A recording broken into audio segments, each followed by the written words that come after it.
wawancara. Di sini saya mengambil setting psikologi industri dan organisasi, laporan praktikum gaya kepemimpinan suatu organisasi. Nah, di sini yang pertama itu ada identitas, namanya MBE, jenis kelamin laki-laki, tempat dan tanggal lahir Perbaungan 15 Mei 2000, usianya 19 tahun 10 bulan, pendidikan terakhirnya mahasiswa, sukunya Jawa, alamat Serdang Bedage, anak pertama dari 3 bersaudara. Selanjutnya itu ada identitas keluarga. Ayah inisialnya E, usia 41 tahun, pendidikan terakhirnya SMA, pekerjaannya karyawan swasta. Ibu inisialnya S, 40 tahun, pendidikan terakhirnya SMA, pekerjaannya ibu rumah tangga. Tempat tinggal Serdang Bedage, status menikah. Selanjutnya itu ada anak kedua, inisial AB, 15 tahun, pendidikan MTS, pekerjaannya pelajar, tempat tinggal Serdang Bedage, belum menikah. Anak ketiganya 14 tahun, MTS, pelajar, belum menikah. Selanjutnya itu ada status pemeriksaan. Ada hari atau tanggal pemeriksaan, di sini Jumat 17 April 2020.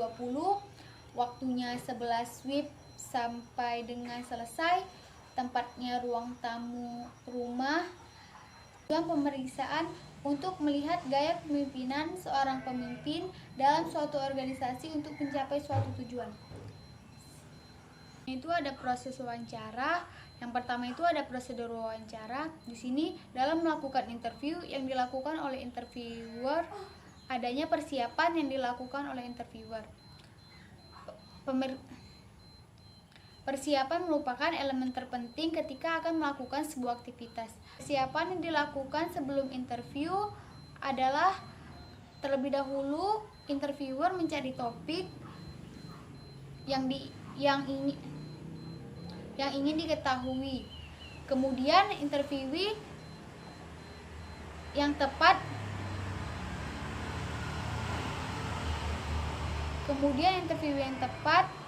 agar mendapatkan informasi. Selanjutnya interviewer meminta izin kepada interviewee agar proses interview bisa berjalan dengan baik. Setelah itu interviewer menyiapkan alat yang dibutuhkan selama proses interview berjalan. Handphone sebagai alat untuk merekam proses interview nantinya. Sebelum melakukan proses interview, interviewer juga menentukan teori yang nantinya berguna dalam pembuatan pertanyaan. Pelaksanaan observasi meliputi kegiatan persiapan dan kegiatan selama observasi dilaksanakan, yaitu interviewer menggunakan mode terstruktur dalam proses wawancara, mengamati tingkah laku observee, mencatat tingkah laku secara detail, dan berpartisipasi dalam kegiatan observee. Pelaksanaan interview meliputi kegiatan persiapan dan kegiatan selama interview dilaksanakan, yaitu ada building rapport, tanya jawab seputar informasi yang ingin digali, informasi yang didapat dengan tulisan singkat sekaligus mengobservasi tingkah laku interviewee selama proses interview berjalan sebagai bahan untuk melengkapi informasi.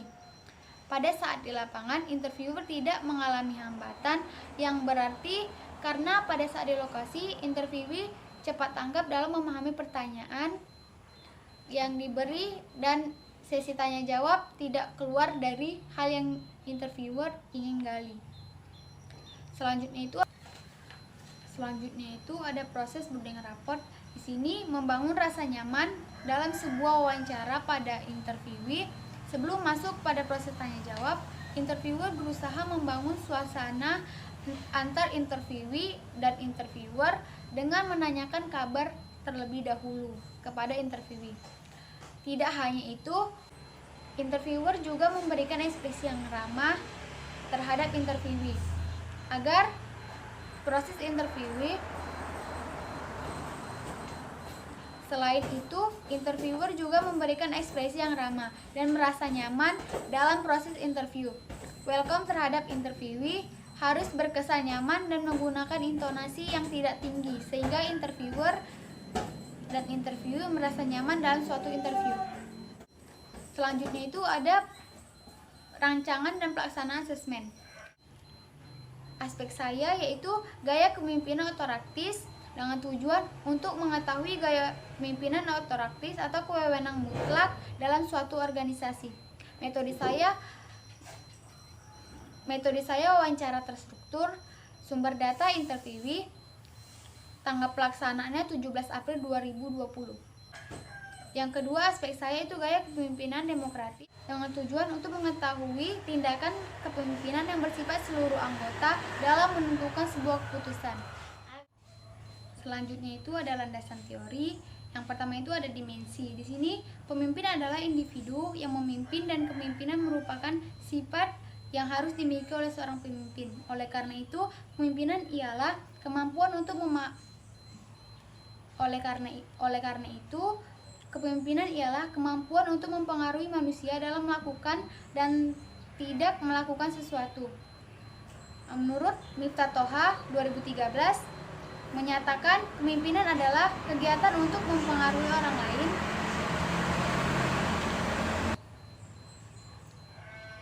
Miftah Toha 2013 menyatakan kepemimpinan ialah kegiatan untuk mempengaruhi Miftah Toha 2013 menyatakan kepemimpinan adalah kegiatan untuk mempengaruhi perilaku orang lain atau seni mempengaruhi perilaku manusia baik perorangan maupun per kelompok. Gaya kepemimpinan adalah suatu cara, pola, dan kemampuan tertentu yang digunakan oleh seorang pemimpin dalam bersikap. Norma perilaku yang digunakan oleh seseorang pada saat orang tersebut mencoba mempengaruhi. Menurut Miftah Toha 2013 bahwa gaya kepemimpinan merupakan norma perilaku yang digunakan seseorang pada saat orang tersebut mencoba mempengaruhi perilaku orang lain seperti yang ia lihat.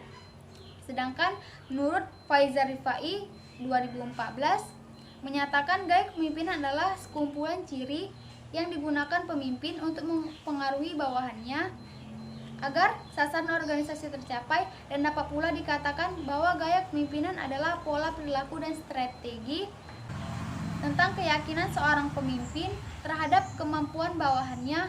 Artinya gaya kepemimpinan adalah perilaku dan strategi dari filsafat, keterampilan, sikap, sifat yang sering diterapkan oleh seorang pemimpin ketika ia mencoba mempengaruhi.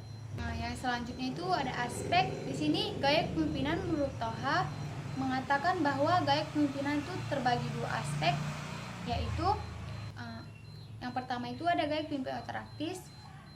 Gaya kepemimpinan ini yaitu gaya kepemimpinan jika kekuasaan atau wewenang sebagai mutlak. Gaya kepemimpinan otoraktis ada dua gaya kepemimpinan menurut Toha, yaitu pertama itu gaya kepemimpinan otoraktis, yang kedua itu demokratis. Yang pertama itu gaya kepemimpinan otoraktis adalah jika kekuasaan atau wewenang sebagian mutlak tetap berada pada pemimpin, atau kalau pemimpin itu menganut sistem sentralisasi wewenang atau pengambilan keputusan itu kebijakan hanya ditetapkan oleh sendiri saja. Bawahan tidak diikutsertakan untuk memberikan saran, ide, dan pertimbangan dalam proses pengambilan keputusan. Gaya kepemimpinan ini dipandang sebagai gaya yang didasarkan oleh kekuatan posisi dan penggunaan otoriter. Selanjutnya itu ada gaya kepemimpinan demokratis. Di sini gaya kepemimpinan ini terkait kekuatan personal dan keikutsertaan seluruh anggota. Setiap orang diberikan kesempatan untuk berpartisipasi dalam diskusi, sementara proses demokrasi cenderung berfokus pada kesetaraan kelompok dan aliran bebas ide. Memimpin kelompok tersebut ada untuk menawarkan bimbingan dan terkontrol. Selanjutnya itu ada definisi operasional. Di sini kepemimpinan merupakan proses mempengaruhi perilaku individu atau kelompok menuju tujuan yang ditetapkan. Kepemimpinan merupakan suatu bentuk untuk mengarahkan suatu kelompok atau individu untuk mencapai suatu tujuan tertentu.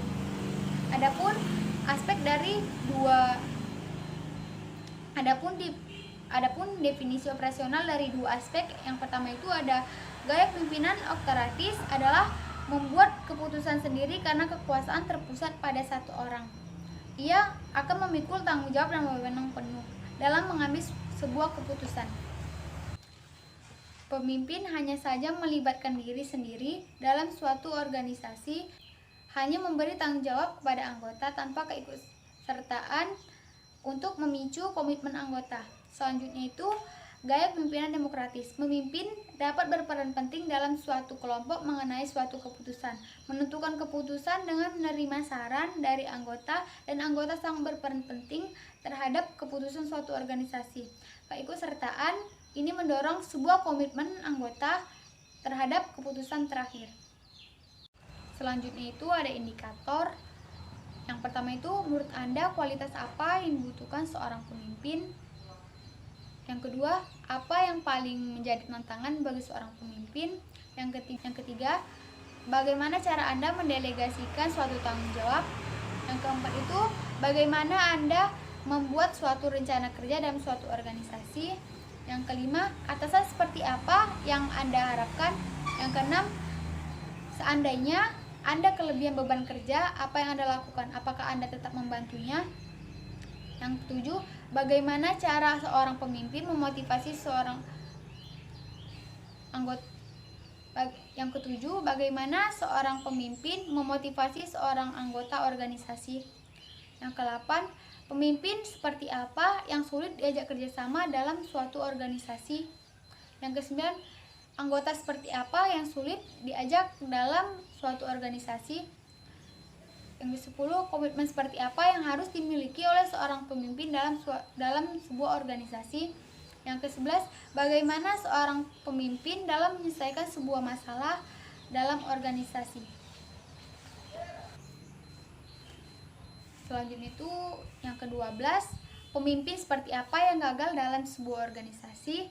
Yang ke-13, apakah seorang pemimpin meminta pendapat anggotanya dalam menentukan keputusan? Yang ke-14 itu, bagaimana peran seorang pemimpin dalam suatu organisasi? Yang ke-15, apakah dalam pengambilan keputusan sebuah organisasi, pemimpin memberikan kesempatan pada anggota untuk memberikan saran atau ide-ide? Yang ke-16 itu, apakah dalam organisasi Anda merupakan sosok pemimpin yang mudah berinteraksi dengan bawahan Anda? Yang ke-17, jika ada satu kesalahan yang anggota lakukan, bagaimana cara Anda seorang pemimpin menyikapinya? Selanjutnya itu ada status. Yang pertama itu ada status fisik. Di sini mengenai kondisi fisik interview, berbadan gemuk sekitar 62 kg, tinggi badan sekitar 170 cm, warna kulit interviewee yaitu kecoklatan atau sawo matang, warna hitam dan bentuk rambut yaitu tebal, pakaian yang sopan menggunakan kaos berlengan pendek dan celana abu-abu, berpakaian rapi dan tidak kusut. Selanjutnya itu ada status psikis. Di sini mengenai psikis interviewee. Selanjutnya itu mengenai psikis. Di sini kondisi psikis. Mengenai kondisi psikis. Selanjutnya itu ada status psikis. Di sini mengenai kondisi psikis interviewee, terlihat kaku saat menjawab pertanyaan, memiliki jeda saat menjawab, santai dan sedikit berhati-hati dalam menjawab. Suara kuat dan tegas, namun mampu memahami pertanyaan dan mampu menjawab pertanyaan yang interviewer tanyakan. Selanjutnya itu ada observasi. Di sini hasil observasi dari interviewee secara umum mampu menjaga kontak mata, memiliki nada suara tegas, terlihat tidak cemas, duduk dengan tegak. Interviewee terlihat memahami apa yang ditanyakan oleh interviewer. Selanjutnya itu ada observasi khusus. Hasil observasi dari interviewee secara khusus terhadap perilaku ketika mengisi data terkait keluarga, interviewee terlihat mampu dan mengerti terkait apa yang sudah tertera. Interviewee tidak paham apa itu suku, sehingga bertanya kepada interviewer. Dan interviewer menanyakan terkait pendidikan terakhir orang tuanya, dikarenakan masih dalam pendidikan menuju S1. Selanjutnya itu ada hasil wawancara. Di sini wawancara dilakukan pada tanggal 17 April 2020, tepatnya pada hari Jumat jam 11.20 WIB. Gaya pemimpinan yang digunakan dalam organisasi MBE, proses melibatkan seluruh anggota saat menentukan keputusan. Menurut MBE, pemimpin itu harus mempunyai sikap yang konsisten dan komitmen untuk menjalankan program kerja organisasi. Untuk mencapai suatu tujuan, seorang pemimpin dan anggota berjalan dengan searah. Dan pemimpin adalah tombak utama untuk menuntun suatu organisasi. Seorang pemimpin harus bersikap tegas dan berwibawa dalam menentukan suatu organisasi. Seorang pemimpin harus bersikap tegas dan berwibawa dalam cara berpikir saat menyelesaikan masalah dan memberikan sebuah tugas program kerja pada anggota. Harus melihat kemampuan anggota sebelumnya. Selalu mendampingi anggota untuk melihat kinerja anggota saat menjalankan tugas. Kemudian pada saat selesainya program kerja dengan sukses, memberikan apresiasi kepada anggota agar kedepannya lebih baik lagi.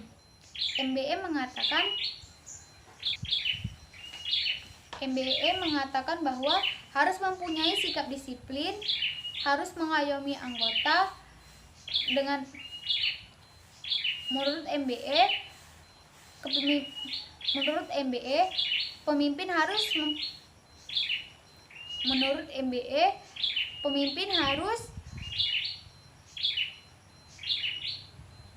menurut MBE pemimpin harus mempunyai sifat bahwa atasan harus mempunyai sifat disiplin, mampu mengayomi anggota dengan baik, dan mampu berpikir kritis.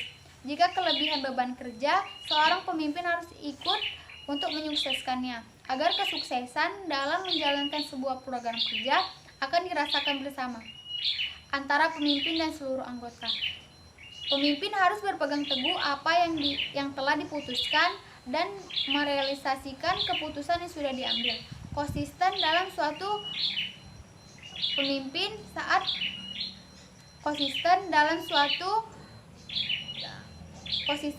keputusan. Pemimpin sangat penting terhadap suatu organisasi agar mencapai suatu tujuan. Pada saat menyelesaikan suatu masalah, seorang pemimpin terlebih dahulu mengidentifikasi masalah tersebut, kemudian memikirkan solusi terbaik untuk menyelesaikan masalah, lalu mengambil tindakan untuk menyelesaikan masalah tersebut. Menurut MBE, kriteria seorang pemimpin yang gagal dalam suatu organisasi Menurut MBE, kriteria pemimpin yang gagal dalam suatu organisasi yaitu pemimpin yang gagal dalam merangkul anggotanya, gagal dalam melaksanakan program kerja dengan baik, selalu mengambil keputusan sendiri. Dalam menentukan sebuah keputusan, seorang pemimpin mengikut sertakan seluruh anggota untuk mendapatkan hasil yang lebih baik dan disetujui oleh anggota.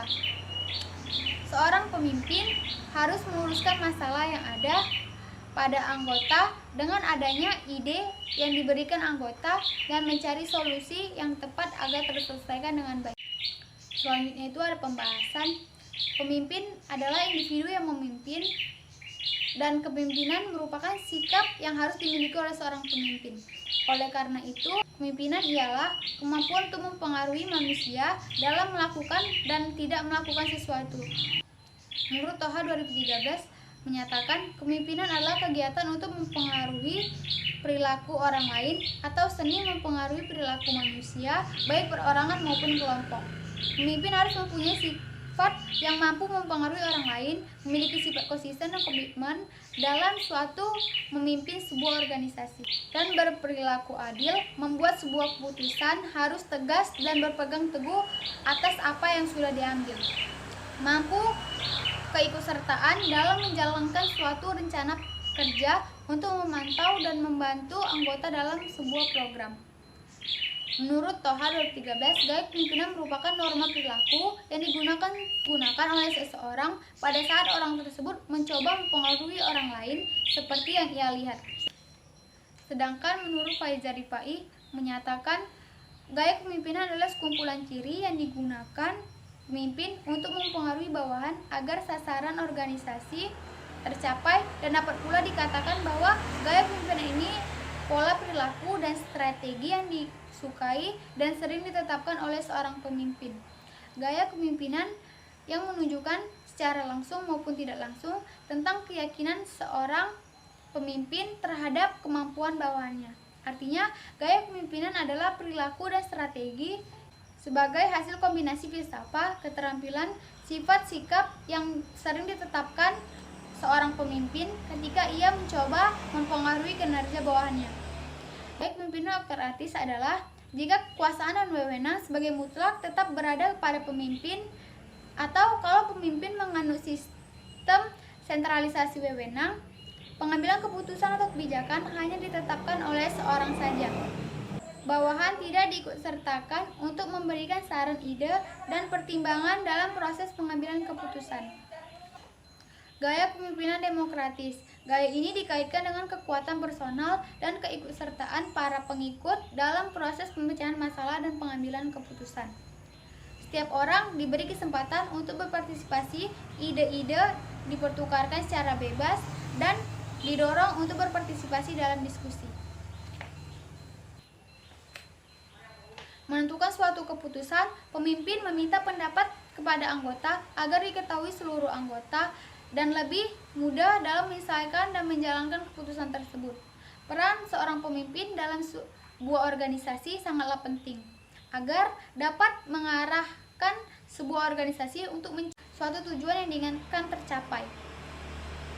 Pemimpin tidak mengambil keputusan sepihak, tetapi keikutsertaan seluruh anggota dalam menentukan keputusan.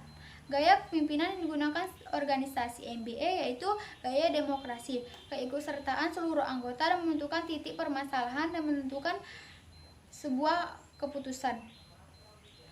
Setiap anggota mempunyai hak menyampaikan ide-ide dan mendorong sebuah organisasi untuk lebih baik dalam sebuah kinerja dan menentukan keputusan.